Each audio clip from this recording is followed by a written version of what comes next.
Hello everybody, this is Sniping is Fun speaking, and I welcome all you back to yet another Super Smash Bros. 4 topic related video.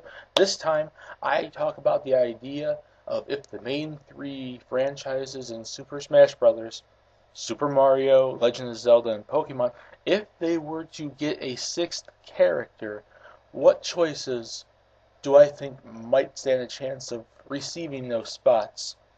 Um, Hope you guys like it and enjoy.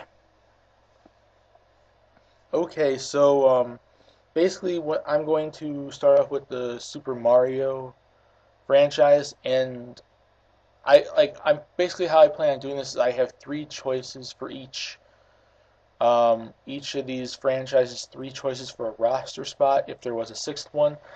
Obviously, some of these rosters it was easier to pick three choices than say other ones, but I tried my best, and I'm going to give my reasons, pro and con, for why they make sense or why they don't make sense.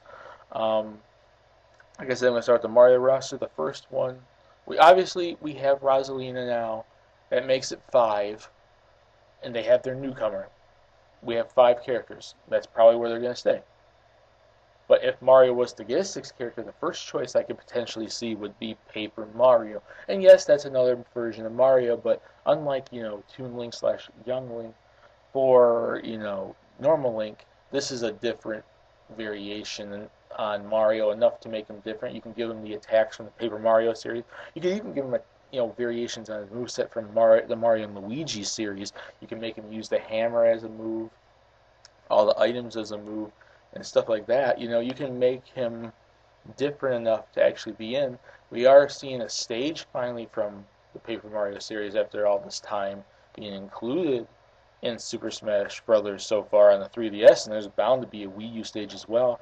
The Paper Mario series slash Mario RPG series in general, the one on Super Nintendo, the Mario and Luigi series, stuff like that is popular enough to warrant that because you can kind of fuse it all together into the Paper Mario representation. He is demanded. He's probably one of the most demanded Mario characters, like most requested Mario newcomer ideas I've seen in a while, and that's that's really about it for that. But when it comes to negatives for him, like the only negative I can see is I like it is another version of Mario, and even though he does play different, like maybe they should do that spot for like a villain or something different.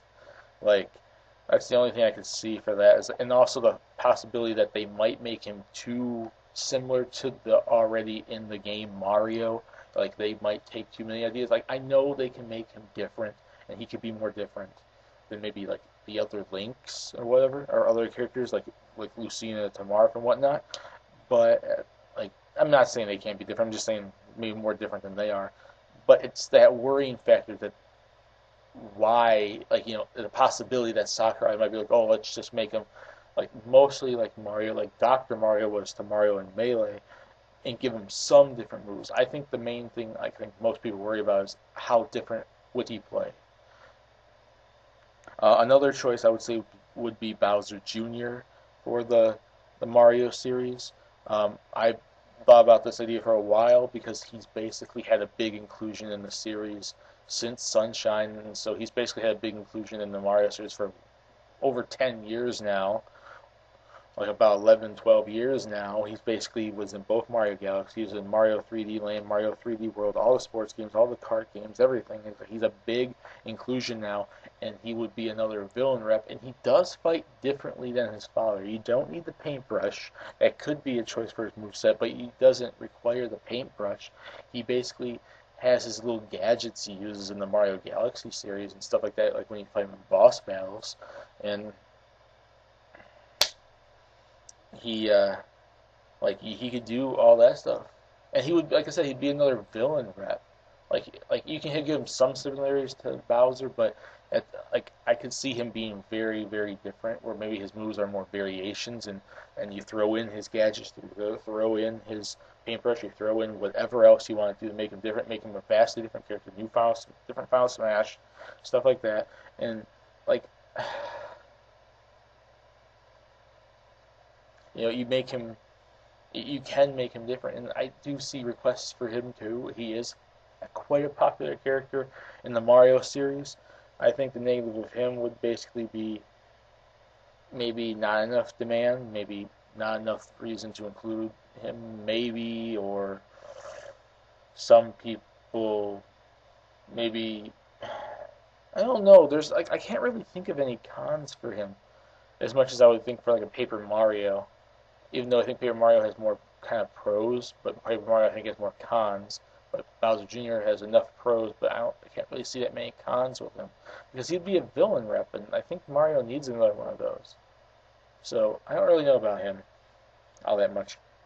And the last choice would be Daisy.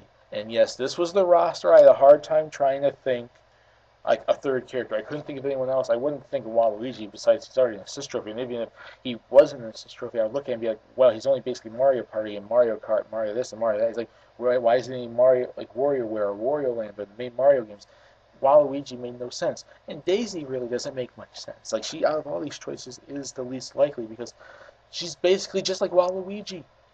She's Wario, she's Mario Party, she's Mario Kart. She's not in the main Mario game. She wasn't in 3D Land, wasn't in 3D World. Her last main inclusion in the game was Mario 3D, like no, Mario 3, sorry, Super Mario Land on the Game Boy back in like 1989, 1990.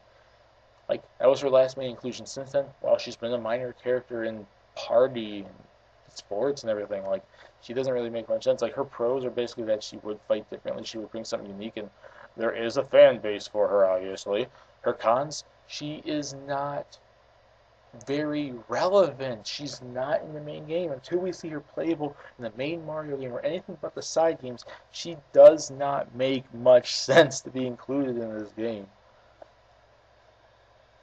Then we're gonna go through the Zelda roster. The first